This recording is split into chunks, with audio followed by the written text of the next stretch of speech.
Right, everybody, that should be now working. So thank you for the debate. Here is how this is going to work. I'm going to start by giving you the call, and then I'm going to give you a couple of very, very quick pieces of general feedback, and then we're going to talk through the call as it took place. So we'll go through the comparisons basically in the order the debate happened, and I'm going to explain the reasons we came to the decision we came to. What I'm not going to do is go into the individual level of detail of specific lines of rebuttal and the ones we felt were particularly effective or weren't quite persuasive, and where things sort of hit each other, other than where directly relevant to the call. I'll give you the top level explanations, and if you want further details, I mean, one, you can look at the recording of the discussion, but also you can approach me or the panelists for individual feedback, and we can talk you through things in a lot more detail. Just because I don't mention it in the OA doesn't mean it wasn't considered. It just means that we don't have time for it because nobody wants to watch a long video, I suppose, unless you've watched everything, in which case, congratulations, you watched a long video. The call we came to was not a fully unanimous one. Ooh. So we gave the first unanimously to the team in closing opposition. We gave the second to the team in closing government on a 2-1 split. We gave the third to the team in opening opposition on a 2-1 split. And we gave the fourth to the team in opening government unanimously. So for clarity, the first to closing opposition, the second to closing government, the third to opening opposition, the fourth to opening government, and there is a 2-1 split between closing government and opening opposition for second place. Before we explain why that's the case, let's talk a little bit about general feedback. This debate was messy. I think all four teams would have significantly benefited from making it clearer what was going on in this round, not in terms of the arguments and things, because I think you all did a very good job of articulating what your arguments were and weighing them to some extent as well. I do think we could have done, I think by the end of the debate, it's still not entirely clear that if you showed this to somebody who was not a debater, that they would know what universal jurisdiction means in this context, how it's going to function, what states might be involved, where prosecutions are likely. And I think we get a lot of characterization by teams that speaks to this, but doesn't fully answer the question to us and leaves a lot still sort of hanging. I think all four teams would have benefited considerably by being the team that decided to clean things up, rather than sort of trying to throw in lots of additional mechanisms and rebuttal. Ultimately, that isn't impactful in the call and the debate, but I think it would have helped a lot. So let's go into the debate as it took place, starting with the top half comparison between opening government and opening opposition. Before saying anything else, I do think opening government to some extent have sort of issues with the definition of the debate that are subsequently challenged at various points in the debate, including by their own closing team. Ultimately, I think it ends up not being too important. I think there's a clash about, is this exactly what the debate is? And whilst I think it would have benefited opening government to be a lot more clear and to speak more into the comparison of the debate, I think actually ultimately it doesn't affect their arguments too much and is not the reason they end up sort of placing below opening opposition. The reason they place below opening opposition is that there is a primary clash on the things we do to deal with environmental harm in general, but almost exclusively climate change. And opening opposition's contention is this is not a particularly effective way to do this, and it speaks to the expense of other things we might already be doing, but also might be able to do in the alternative via the extension of border schemes and other forms of sort of emissions management that might exist in some places now, but could potentially be extended further. But broadly speaking, it will be a barrier to global attempts at collaborative dealing with environmental harm that are currently ongoing, and it will be at the expense of those. It will harm those efforts. Opening governments, therefore, on the face of it, are reliant absolutely on winning this in order to land where they are as they're to land the case, because there are two routes to victory here. Are one, this is particularly effective at solving a really important issue and therefore outweighs other things in the debate, and two, a claim that there is a moral imperative to do so because of its importance that is unfortunately in many ways pre-argumentative, insofar as it is sort of brought out for the Deputy Prime Minister's speech and suffers from a lack of time. I think probably we get to some pre-argumentative claims that we might be able to weigh into the overall sort of debate, but to the extent we get it, it is very much going to be reliant on the first clash, and therefore if opening opposition are able to prove this comes at the expense of our abilities to deal with climate change and other environmental issues, opening government will not be winning on the basis of this either. So the primary clash we care about, therefore, in the top half of the debate is, are opening opposition proving that there's some kind of trade-off here? Are opening government's responses to the reasons there might be a trade-off sufficient to alleviate those concerns? And some of those responses come in the Prime Minister's speech, because the Prime Minister deals with this from the top. Opening government's contentions here are, one, that currently solutions are not succeeding although this is somewhat provided in sort of an abstract sense, and we don't get a full scope of the current failings of methods that are currently being used and why negotiations aren't particularly succeeding, why COP26, as an example, wasn't being particularly successful, or indeed COP27, which has now just happened, or anything like this. What we get is the sense that there will be some, there is some lack of solution that is happening now, and that this would allow some cases of environmental pollution by large-scale polluters to be dealt with.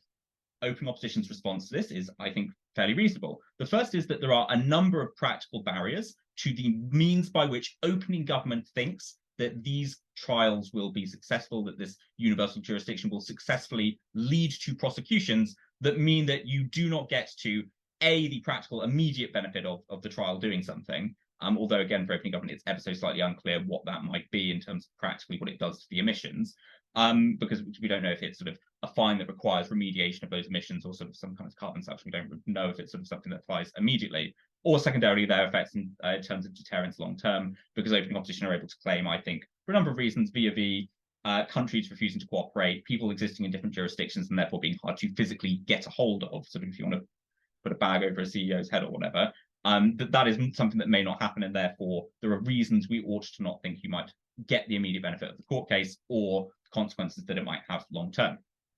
Secondarily, that there are, the reasons they have for explaining why things are more successful under the status quo are also sort of implicitly dealing with this issue via the trade-off. And what are those reasons for open opposition? The first is that there is a considerable sort of push at the moment around things like carbon border adjustments that are leading to some sort of degree of adoption, but also that there is a degree in which if there is sufficient capital for this thing to pass, there is also likely to be in the alternative sufficient capital to push in the other direction towards things like more negotiations, that there is likely to be a willingness overall, if opening government are relying on a degree of global cooperation in order to have any degree of efficacy for their policy, open opposition say there is a degree to which they will be able to get the same thing for negotiations and for the improvement of policies that might be more beneficial. I do think here opening opposition do suffer from a slight problem that I still don't think, if opening opposition's criticism of opening government is, it is not clear how this pulls down overall emissions, I still don't think we get the level of clarity from open opposition that brings us all the way to that result. What I do think we get is a sufficient explanation for why the more important problem is to look across the piece of country-level regulation rather than tackling individual companies within those on an individual basis, that tackling one case, even for the largest emitter, is not likely to lead to solving that problem, and that there are mechanisms to move forward progress to doing that.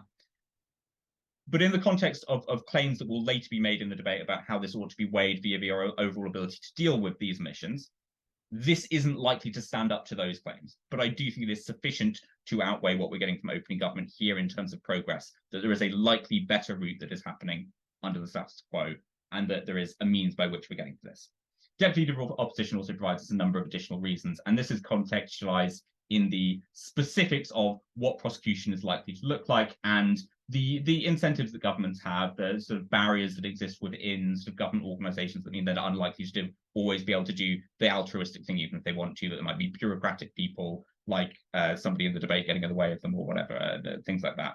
And a lot of this is justified with reference to the Netherlands, where sort of similar legislation exists now, and the failings of those particular laws. And I think, although it's not necessarily entirely analogous to the kind of situations we might be talking about, particularly as sort of contextualization of the debate moves in different directions later on, I do think it is a sufficient explanation for why we ought to believe that opening government's route is not more effective than what is going on at the moment, and why there is some degree of trade-off. I do think, again, that opening opposition would have benefited from making it clearer what this trade-off is, but I think the articulation is clear enough. We get a clear enough explanation for why we ought to believe that there is some sort of trade-off. And the trade-off comes not only in terms of they don't do the other thing instead, blah, blah, blah, debating, but there are practical concerns that might happen, that this is viewed by many of the countries that we require to be on board with these negotiations as the extreme form of the reason we don't want to engage in environmental regulation. It's been a narrative particularly pushed by large emitting countries like China that want to sort of gain more power in the sphere of influence. I think this latter argument we could have done with significantly more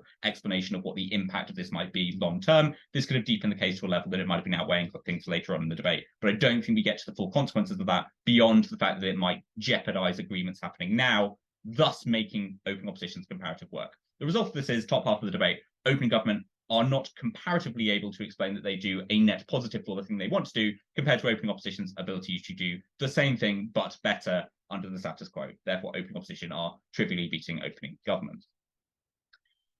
At which point, I think there was one other thing I wanted to mention before I move on. Yes, leader of opposition doesn't take a point of information. Oh, well, the deputy leader of opposition makes it very clear that millions of points of information could at this point be offered. It's fine. Open opposition are very clear that they are willing to engage. It's not a problem. The clash isn't close enough anyway that it will be a problem. Let's bring in closing government then. Closing government, I think, suffer from a couple of problems, but I do think significantly expand beyond what opening government are able to provide. The first thing closing government do compared to opening government is a deepening of the principal justification for this side of the debate.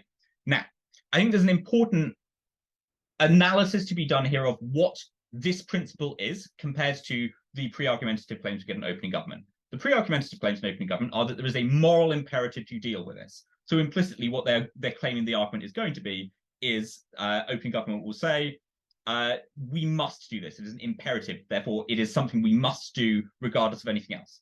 Closing government's version of the principled argument is that there is a principled justification for why recourse ought to exist in a legal sense, vis-a-vis akin to things like legal justification for the prosecution of war crimes because of the wrong that has been done and the need to solve it, regardless of the outcome of those trials and the ability to prosecute individuals.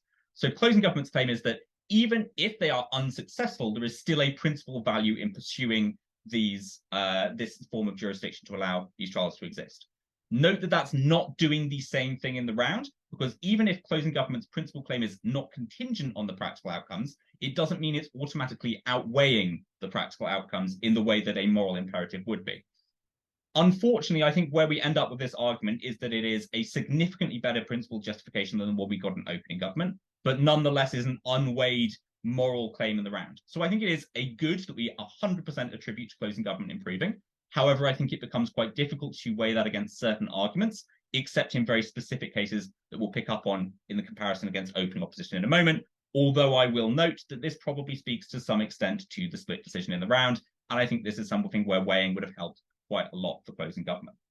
Closing government also helped quite a lot on the practical argument, so extending into the second half of the comparison to opening government, contained within this first argument that is framed as principled, also does a lot to speak about the harms that exist as a result of this and the alleviation that might exist that might happen here. There is a lot of extension of the impacting of the argument, and in the second half of the closing government extension, there is a lot of material about deterrence and the means by which corporations in particular, but also quite specifically in closing government, states that do not do things about corporations or other forms of emission might be able to be affected by this as a result of deterrence. And there is a significantly greater explanation in closing government for why we ought to believe that the court cases, regardless of their success, will lead to that outcome. Compared to opening government, therefore, closing government is not only extending both on the principle and practical side of the arguments, but they are giving us a considerably more persuasive version of both of them, to the extent we are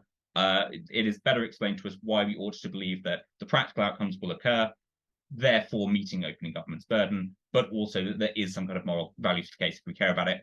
If opening government's pre-argumentative claims about moral imperatives had been fully proven, they may have been outweighing closing government in its entirety. For the same reason I said in the top half clash, we aren't convinced that they are, and therefore closing government is defeating opening government.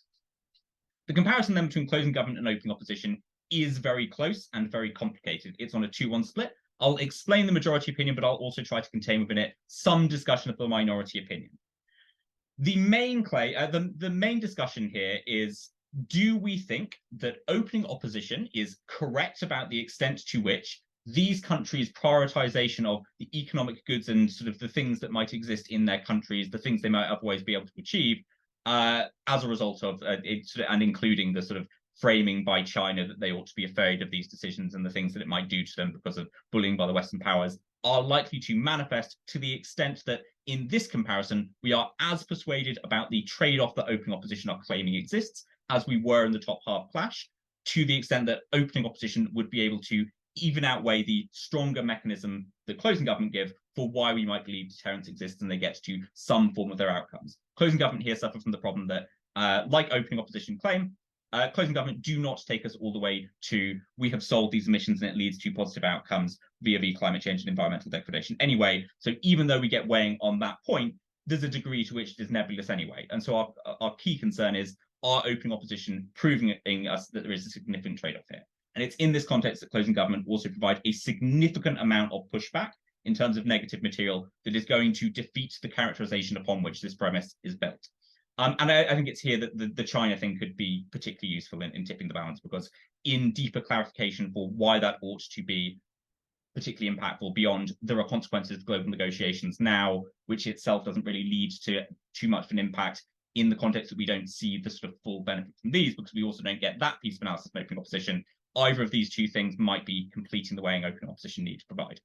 As it stands, closing government are able to push back on a number of things. Chiefly, more than anything else, the perception that it is likely to be the bad guys, the big powers in the world, exclusively prosecuting the little powers in the world. And this is a little bit covered in the member speech, but thoroughly sort of gone through line by line in the whip speech as well, to the extent that by the end, we are quite convinced that the majority of cases aren't likely to be the kind that would generate these perceptions in the first point, to the extent opening opposition rely upon that for the trade-off that they think is likely to exist, because countries need to view it in the first place in order to be persuaded that's likely to be the case, in order to disengage from global cooperation efforts, in order to get to the impact of the trade-off via your inability to pursue alternatives that open opposition rely upon.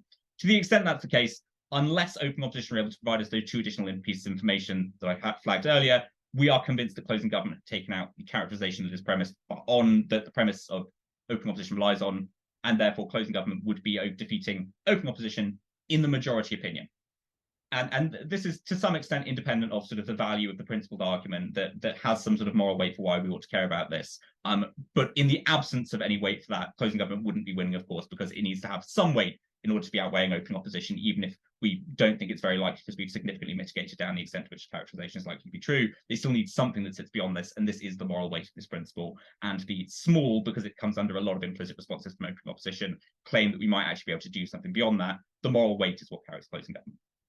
Minority opinion is, first off, that there's a significant extent to which that is not fully fleshed out and proven to us. The second is that there is a significant extent to which open opposition do prove the extent to which people are likely to want to favor their economies, and so the other considerations they might have, the other things they might want to do, and the benefits that they might provide. And in the context of that, the minority opinion is that open opposition are outweighing closed government because there is not a sufficient response to all of the reasons open opposition provide. However, split decision, very close, very messy. Potentially, if we were a panel of 9, it could have been 7-2, I suppose, but it wasn't. It's a panel of 3 and it's 2-1. So it sucks to be opening opposition, I guess. Let's bring closing opposition into the call. I think in the context of what we've already talked about, it should be hopefully quite clear already why closing opposition end up coming first in the entire call, in the unanimous call. Although I will note that it is quite close in many places, with both of the two teams who were close to one another as well. We won't go into too much of why it's close, more so why it is winning for closing opposition. And we'll start with the closing half, because that sort of happens neatly in one go. We'll start with the opposition veto, so that probably makes a lot more sense, doesn't it? Closing opposition provides a couple of additional things in the round. The first is just a very deep explanation for why trade-offs are inherent to many of these decisions, that there are likely to be, in most cases, if not all cases, some degree of trade-off that is not reliant on people being misinformed into believing that there is some kind of trade-off that does not need to exist, but it is inherent to these decisions being made that there are other interests at play, and it requires a careful balancing act. And in the nuance of these situations, we ought to believe that any kind of prosecution will lead to some kind of loss if it is to lead to action. And the core claim is, I think it's framed at points in the debate as being is about the legitimacy of making those decisions. I don't think that's actually the claim that closing opposition are furthering with their argumentation. It is that there is a worse consequence for making those decisions, that by and large those decisions are made on some kind of reasonable basis. And this is primarily focused in argumentation about countries, but there's also a version of the argument about companies as well, in terms of if they are prosecuted, and that the premise of this is if they are likely to they will instead likely deal with anti-litigation, something that also applies to countries, at the expense of other things they might do, like technological development that might help with adaptation to or mitigation of climate change or other issues that might lead to other forms of technological innovation that might be useful. I do think the impacting of this claim particularly is not particularly strong in closing opposition. I think we need a significantly better explanation of why it's likely, what it looks like, and what it does in the round. But I don't think we really get there. I think we get to some kind of benefit, but it's quite unclear how to weigh it. I think the strongest part of the case is on the country level responses, and it clashes quite well with both of the two teams that closing opposition is close to the extent that those teams are also talking about these things. So on opposition bench, then, closing opposition has given us a better reason to believe there is a trade-off, because it is not relying on the pushing out of a different policy. Therefore, independent of this clash, in other clashes, closing opposition is going to be better placed in those because they aren't going to be hit by response in the same way. But in terms of what it's doing for this, it is more specific to why this mechanism is forcing some level of harm in order to get to the benefits opening government, closing government, any government team in the debate might want to provide. Because in order for there to be a good here, it requires there to be a harm. And therefore, in any version of this debate, we are more persuaded by closing opposition than by opening opposition, who rely us to jump through sort of one more leap of logic in order to be persuaded, because we are missing an explanation for why that will always be a trade-off. Whilst we don't think it turns it into like pre-argumentative analysis or anything like that, we do think opening opposition are requiring us to input our thought more in than closing opposition are in order to be persuaded. So closing opposition are persuading us more than opening opposition are on this point that there is a trade-off and there is an impact to that. Secondarily, closing opposition provide a significantly greater degree of weighing vis-a-vis why we ought to favour these specific things that are traded off, the economic harm, the ability for development, versus the potential that opening opposition provide in terms of the capacity that negotiation might lead to outcomes. And this is, again, because opening opposition don't provide us that level of detail for how we get to the impacting of this argument long-term in terms of the step-by-step of how the existence of negotiations and their capacity to lead to a good actually creates that good, and how we ought to weigh the potential for that good in the round. So closing opposition better persuading us that that is the case. What are we not crediting in the opposition bench comparison? We are not crediting marginalization and weighing of the case by the opposition whip that is not rebutting the opening opposition team, because it is indeed rebutting the opening opposition team, is contradictory, and is not something that we're weighing in the round. Unfortunately, it doesn't matter. So comparing closing opposition to closing government then. Why is closing opposition defeating closing government? I think it weighs out on a couple of things. Firstly, the principle, again, could potentially be a route to victory here, insofar it is an unweighed moral sort of harm or moral benefit, I suppose. It's not doing too much in this case here, insofar as closing opposition are giving us an absolute weighing for why we ought to care about the things they provide. First off, without weighing for how we ought to consider the value of that principle, it is unclear how to weigh it, though I think closing government implicitly tell us how they want us to weigh it, which is that it is something that comes over those things. It is something that is inherent and we ought to care about, and we ought to weigh as much as we value the ability to prosecute war crimes. I think probably if that were the only point of comparison between the two teams, closing government might have some claim to say that it gets close. It's not, though, because closing opposition also have implicit responses that undercut this. And this comes in the opposition whip speech, but also to some extent in the member speech. To the extent they push back on the practical side of this, the two speakers in closing opposition say there are also consequences to the decisions that are akin to the harms that you are talking about that justify that moral principle. To the extent they are able to say that the same exists, implicitly they are also explaining why the moral imperative is to some extent symmetrical, that there is a harm that ought to justify some level of prosecution or the ability to undo wrongs on either side of the house, and the creation of that harm. If closing government's claim is it is not legitimate to have victims victimize others in order to pursue the undoing of their moral harm, implicitly that is also true of the claim that closing government would need to make. And so in order to be persuaded that closing government is outweighing closing opposition here, we would need to be persuaded that closing opposition are only right in their cases, but their moral imperative doesn't apply in other cases. Therefore, we can't be persuaded that's the case, because that would require us to be persuaded of contradiction. Therefore, we can't read in that closing government is outweighing on the basis of the implicit reason their moral principle might be more important than the practical harms closing opposition provide. To that extent, therefore, it is contingent on whether or not we're persuaded by the practical elements of the case vis-a-vis do we think closing government's explanation for additional explanations on deterrence and the ability to alleviate as a result of these court cases, where they are successful or where they aren't successful, outweighs the harms done, the harms proven by closing opposition, where there are trade-offs. As I've already said, I think closing opposition do very good weighing here on explaining why the latter is true, that the economic harms, that the other harms that these people are likely to experience in these trade-offs are going to outweigh those. And I think there are not significant enough pushback to those weighing points specifically that closing opposition is able eventually to defeat closing government.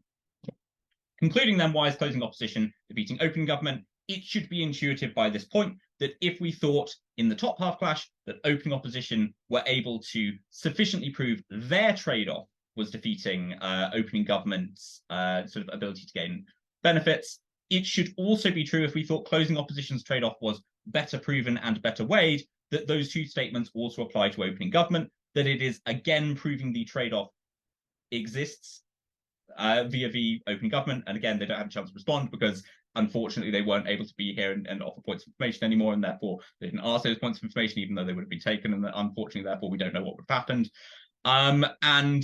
Secondarily then, that they outweigh the potential for benefits that might exist, but they also throw a number of responses back against opening government that mitigate down the likelihood of opening government success. One last comment from me here, and it's a lovely point to end on, which is I don't think that the response of climate change is probably going to happen anyway is a particularly persuasive response, and we ought not believe that it is one. Firstly, because the amount of media coverage we get of global negotiations and the progress that they make towards it is something that the ordinary intelligent voter does know about. And secondarily speaking, to the extent opening government do tell us that the benefit of some degree of progress is something that is valuable anyway in terms of our ability to adapt and our ability to have more time to deal with the consequences of climate change, I don't think that would be a persuasive enough response anyway. As it happens, though, closing opposition do not rely on it, and therefore closing opposition is beating opening government anyway. Sorry, that's a bit of a mess. Partly it's because the debate was a bit of a mess, but hopefully it explains why, in the majority opinion, the first goes to closing opposition, the second to closing government, the third to opening opposition, the fourth to opening government, and that in the minority opinion, so there is therefore a 2-1 split between the second and the third, hopefully explains that as well. However, if there are any questions, please do approach any of us. If you need questions from me, please type me a message on Facebook, and I'm happy to answer any questions there. In the meantime, if you're a viewer, you can argue in the YouTube comments. I don't care. Do whatever you want. More power to you. Thank you all for the debate, and good luck in the next round.